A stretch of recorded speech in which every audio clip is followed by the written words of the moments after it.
Own RTI media. నమస్కారం, వార్తలకు స్వాగతం. ముందుగా ముఖ్యాంశాలు. దేవన్ మహానాడు విజయవంతం. భారీ సంఖ్యలో కార్యకర్తలు, ప్రజలు హాజరు.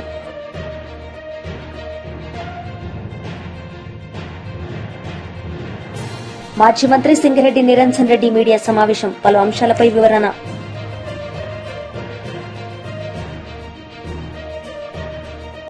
దేవన్ మహానాడు విజయవంతం. భారీ సంఖ్యలో కార్యకర్తలు, ప్రజలు హాజరయ్యారు. ఈ సందర్భంగా పలువురు ప్రసంగించారు. 60% వచ్చింది. దుర్గా ప్రసాద్కి 60% వచ్చింది. నేను ఎందుకు చెప్తున్నానంటే మీ అందరికీ ఒక అవకాశం ఇస్తున్నాం. కొత్త వ్యక్తుల్ని మాట్లాడిస్తున్నాం.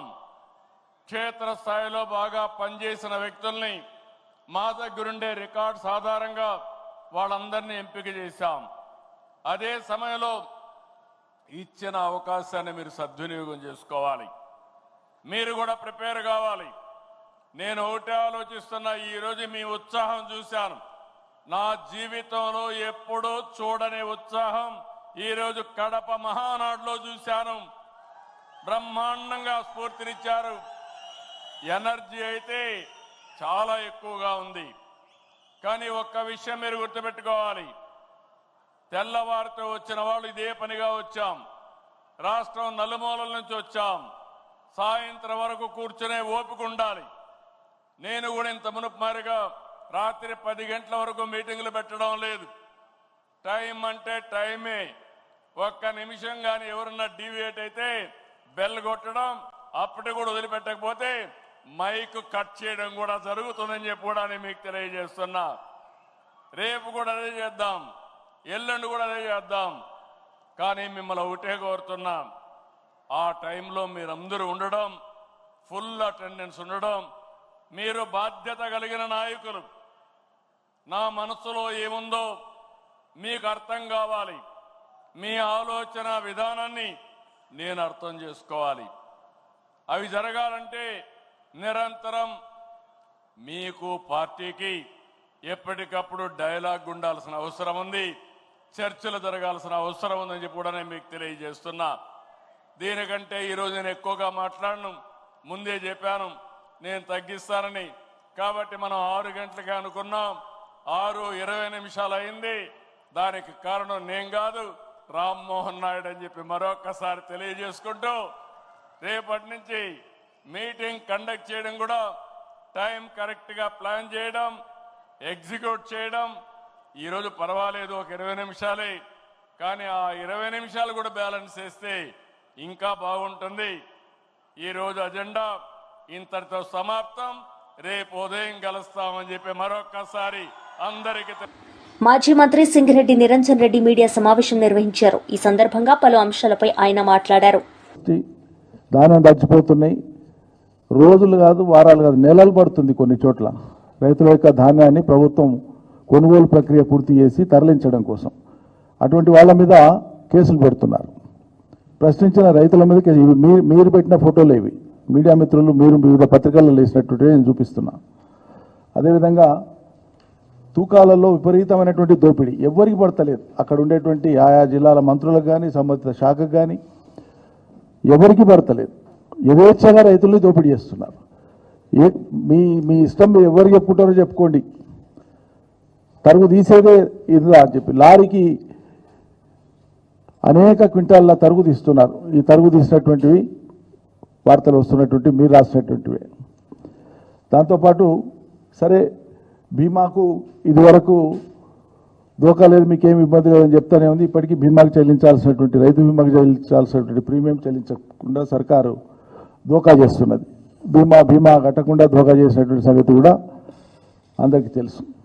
దీంతోపాటు వాళ్ళు ఏమంటున్నారంటే, ఎవరికైనా చెప్పుకోండి, మీరు సీఎంఏ చెప్పిండు కదా అని రైతులు ప్రశ్నిస్తే, సీఎం చెప్తే మాకేంది, మిల్లర్లు యథేచ్ఛగా మాకేంది, మాకు సంబంధం లేదు అంటే ఈ ముఖ్యమంత్రి చెప్పిన మాటకు ఖాతరు కావట్లేదు, ఆ మాట కూడా అమలు కావట్లేదు అంటే మీకు ఏం పట్టున్నట్లు అధికార యంత్రాంగం మీద? ఈ కొనుగోళ్ల ప్రక్రియ మీద మీకు పట్టుందా? ఇంత ఘోరంగా విఫలమైనారు కదా, దానికి కనీసం రైతుల్ని ఓదార్చి పరిస్థితులన్నా వివరించి ఏ కారణాల చేత ఆలస్యం అవుతుందో వాళ్ళకి సాంత్వన కల్పించి చెప్పి అట్లా కాదు ఇట్లా చేద్దామని చెప్పి వాళ్ళకి ఏదైనా ఉపశమనం కలిపేటువంటి 4 మాటలు చెప్పి విడిచిపెట్టి అరెస్ట్ చేయడము, వాళ్ళని నిర్బంధించడం, వాళ్ళ మీద కేసులు పెట్టడము, దబాయించడము, ఇదెక్కడికి అతండి. అందుకే ఈ రైతుల యొక్క గోస ఇంతగానం పోసుకుంటే కూడా సర్కార్కు ఇది మంచి కాదు. ముందస్తుగానే రైతులు మరణ శాసనం రాస్తారు సర్కార్కు. గడువు తీరేదాకా కూడా ఎదురు చూడరు రైతులు. ఈ ప్రజాగ్రహం అనేటువంటిది ఎప్పుడు ఎట్లా పెళ్ళుపుకొని వస్తుందో వాళ్ళు అంచనా వేయలేరు. ప్రజలు ఒకసారి విసిగి వేసారిన తర్వాత అది ఏ రూపమైనా దాల్చవచ్చు. ప్రభుత్వము ముందు చూపుతో వ్యవహరించాలి ఏం చేసినా. అందుకే మేము ఆనాడు కేసీఆర్ గారి నాయకత్వంలో కొనుగోళ్ల ప్రక్రియ ఒకవైపు సజావుగా చేస్తూనే అనేక రకాలుగా రైతాంగానికి సలహాలు సూచనలు ఇస్తూ దీర్ఘకాలిక ప్రణాళిక వైపు రైతాంగాన్ని నడిపించినాం. మేము చెప్పిన మానసికంగా సన్నద్ధం చేస్తూ వచ్చినాం. ఏమని? అయ్యా మన ప్రాంతం తెలంగాణ సమశీతోష్ణ మండలం, నీళ్ల కరువు లేదు, కరెంటు కరువు లేదు, పెట్టుబడికి ఇబ్బంది లేదు, ప్రభుత్వం చేయూతనిస్తుంది. మనం ఒక మూస పంటల వైపే పోకుండా పంటలను మార్చుకొని వేసుకుంటే భవిష్యత్తులో రాబోయే రోజులలో వ్యవసాయ పంటలు తగ్గించి ఉద్యాన పంటలను పెంచుకుంటే వరి ఇప్పుడు సుమారు రాష్ట్రంలో వానాకాలంలో 60, 65, 66 లక్షలు సాగవుతుంది. యాసంగిలో 50, 55 లక్షల దాకా సాగవుతుంది ఎకరాలు. దీన్ని కనీసం ఒక 20 లక్షల మేరకైనా ఒక 40, 45 లక్షలు వరి వేసినా వరి తప్ప వేరే బండన్ పొలాలు ఉంటాయి. మిగతా వాటిలలో ఆయిల్ పామ్ను మనం విస్తారంగా పెంచుకుంటే ఒక 4-5 ఏళ్ల కాలంలో ఒక 20 లక్షల ఎకరాలలో కనుక తెలంగాణలో ఆయిల్ పామ్ సాగైతే వరి ద్వారా వచ్చేటువంటి ఈ ఇక్కట్లు ఏవైతే ఉన్నాయో ఎంతో కొంత మేరకు తగ్గిపోతాయి, రైతాంగానికి కూడా మేలవుతుంది మేము చెప్తూ వచ్చినాం. చెప్పి దానికి అనుగుణంగా మేము ఆ పాలసీని ఇంప్లిమెంట్ విజయవంతంగా చేసినాం. కాబట్టి గతంలో సమైక్య రాష్ట్రం మొత్తం పొడవునా 39,000 లేదా 40,000 ఎకరాలలో ఆయిల్ పామ్ సాగుంటే మేము టేక్ ఓవర్ చేసిన తర్వాత దాన్ని 2 లక్షల పైచిలకు ఎకరాలకు తీసుకొని పోయినాం. ఇలా రైతులు ఆయిల్ పామ్ వేసి పంటముఖం అయినటువంటి రైతులు చాలా ఆనందంగా ఉన్నారు. మొదలు మేము చెప్పినప్పుడు వేసినటువంటి రైతులు ఇప్పుడు పంటలు వస్తున్నాయి. ఆ తర్వాత ఉండేటువంటి వాళ్ళు వచ్చేడు వస్తాయి. అందుకే గతంలో చాలాసార్లు కేంద్ర ప్రభుత్వానికి కూడా మేము విజ్ఞప్తి చేసినాం. జాతీయ వేదికలలో కూడా వ్యవసాయానికి సంబంధించినటువంటి అనేక సమావేశాలు, కీలకమైనటువంటి సమావేశాలు జరిగినప్పుడు తెలంగాణ ప్రభుత్వం తరఫున కేసీఆర్ మాటగా ఈ ప్రభుత్వం మాటగా అక్కడ మేము విన్నవించినాం. అదే మీరు ఆయిల్ పాము సాగు అనేటువంటిది ఒక రాష్ట్రమో లేకుంటే కొన్ని రాష్ట్రాల్లో కాకుండా దేశవ్యాప్తంగా దీన్ని మీరు ఒక మిషన్ మోడ్లో తీసుకుంటే కేంద్ర ప్రభుత్వం వేసినటువంటి కమిటీల వాళ్ళు లేదా కేంద్ర ప్రభుత్వ సంస్థలే చెప్పినటువంటి విషయం ఏంటంటే భారతదేశంలో తక్కువ 60 లక్షల ఎకరాలలో కనుక ఆయిల్ పామ్ సాగై పంటలు వస్తే. BJP leader NVSS Prabhakar media సమావేశం నిర్వహించారు. ఈ సందర్భంగా పలు అంశాలపై ఆయన మాట్లాడారు. ఫెడరల్ స్ఫూర్తి కూడా మంచిదే, కానీ ఆ వికసిత్ రాజ్యం నుంచి వికసిత్ భారత్ ముందుగా అడుగులు వేయాలంటే కేంద్రం అనేక సూచనలు చేసింది. ఇది ఎలా సాధించాలి, వికసిత్ భారత్ సాధించాలంటే వికసిత్ రాష్ట్రాలుగా ఎలా అవతారం ఎత్తాలన్నటువంటి విషయాల కొరకు అనేక సూచనలు, సలహాలు చేసింది. ముఖ్యమంత్రుల యొక్క అభిప్రాయాలను కూడా తీసుకున్నది. ఆ సమావేశం యొక్క స్ఫూర్తి తీసుకున్నా మన ముఖ్యమంత్రి రేవంత్ రెడ్డి గారు ఈ రాష్ట్రంలో ఉన్నటువంటి కొన్ని వేల ఎంఎస్ఎంఈలకి ప్రభుత్వం తరఫున బకాయిలుగా ఉన్నటువంటి సబ్సిడీలు, అది విద్యుత్ సబ్సిడీ, ఇన్పుట్ సబ్సిడీ, ఫైనాన్స్ సబ్సిడీసు, వీటిని విడుదల చేయటం ఈ రాష్ట్రంలో. ఇప్పుడు విడుదల చేయాలని చెప్పని ఈ సందర్భంగా నేను డిమాండ్ చేస్తున్నా. ఒక అంశం. రెండో అంశం, వికసిత రాజ్యాలు సాధించాలంటే కేంద్ర ప్రభుత్వం ఇప్పటికే ప్రారంభించినటువంటి అనేక సంక్షేమ పథకాలు ఇతర అనేక రాష్ట్రాల్లో అమలు జరుగుతున్నాయి, లబ్ధి పొందుతా ఉన్నారు. ఫెడరల్ స్ఫూర్తి గురించి కూడా మన ముఖ్యమంత్రి పదే మాట్లాడుతూ ఉంటాడు. మొన్న నీతి ఆయోగ్ యొక్క సమావేశం యొక్క ఎజెండా అంశం కూడా అదే. కాబట్టి ఏ ఏ పథకాలైతే తెలంగాణ రాష్ట్ర ప్రభుత్వం అడ్డుపుల్ల వేస్తూ అమలు జరగకుండా చూస్తూ వస్తోందో ఆ పథకాలు మొన్నటి యొక్క సమావేశ స్ఫూర్తితోనన్నా ఈ రాష్ట్రంలో అమలు చేయడం కొరకు తక్షణమే ఆదేశాలు జారీ చేయాలని చెప్పని భారతీయ జనతా పార్టీ డిమాండ్ చేస్తూ ఉన్నది. ఇక మన అందరికి కూడా తెలిసినవే పథకాలన్నీ కూడా. చాలా వ్యవసాయానికి సంబంధించిన పథకాలు చాలా ఉన్నాయి. ఉచితంగా పంపు సెట్లు ఇచ్చేటువంటి సోలార్ పంపు సెట్ల విషయంతో పాటు, ఆయుష్మాన్ భారత్తో పాటు ఇంకా అనేక విషయాల్లో కూడా ఎంఎస్ఎంఈలది సబ్సిడీల విషయంతో పాటు, దాంతోపాటు ఇంకొక అంశాన్ని కూడా ప్రస్తావించారు. అభివృద్ధికి సంబంధించిన విషయం కేవలం రాష్ట్ర రాజధానులే కాకుండా మరో కొన్ని రాజధానులు అంటే మరో కొన్ని నగరాలను కూడా ఎంపిక చేసుకుని అభివృద్ధి చేయాలని కూడా చెప్పారు. మన తెలంగాణ రాష్ట్రం ఆర్థికంగా ఆదాయం అందిస్తున్నటువంటి మహానగరం హైదరాబాదే. Nearly 40% of the state budget resource హైదరాబాదే. ఆ దిశలో కూడా అడుగులు వేయవలసినటువంటి అవసరం ఉందని చెప్పని నేను భావిస్తా ఉన్నా, నేను అభిప్రాయపడుతున్నా.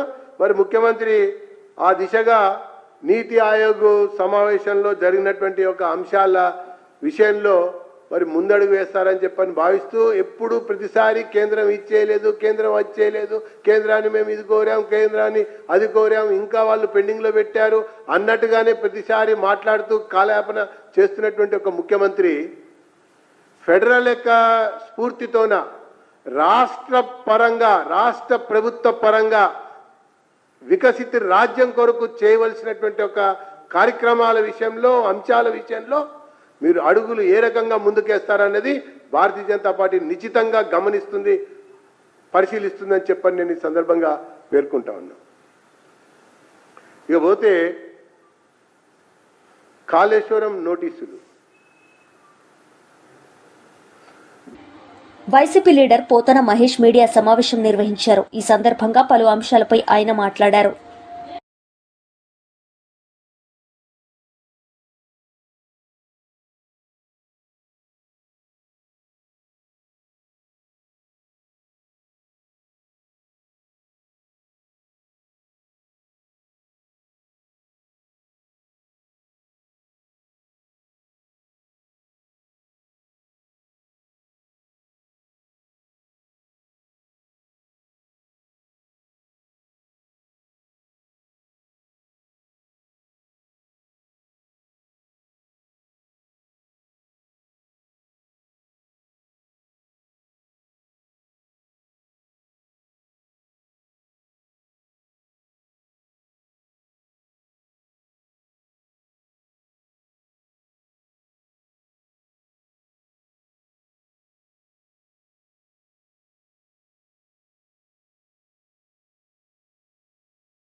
మాజీ ఎమ్మెల్యే వైఎస్ఆర్సీపీ అధికార ప్రతినిధి రాచమల్లు శివప్రసాద్ రెడ్డి మీడియా సమావేశం నిర్వహించారు. ఈ సందర్భంగా పలు అంశాలపై ఆయన మాట్లాడారు.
వార్తలు ముగించే ముందు ముఖ్యాంశాలు మరోసారి.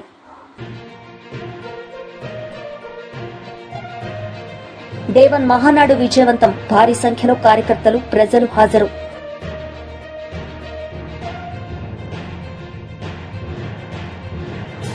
మాజీ మంత్రి సింగిరెడ్డి నిరంజన్ రెడ్డి మీడియా సమావేశం. పలు అంశాలపై వివరణ.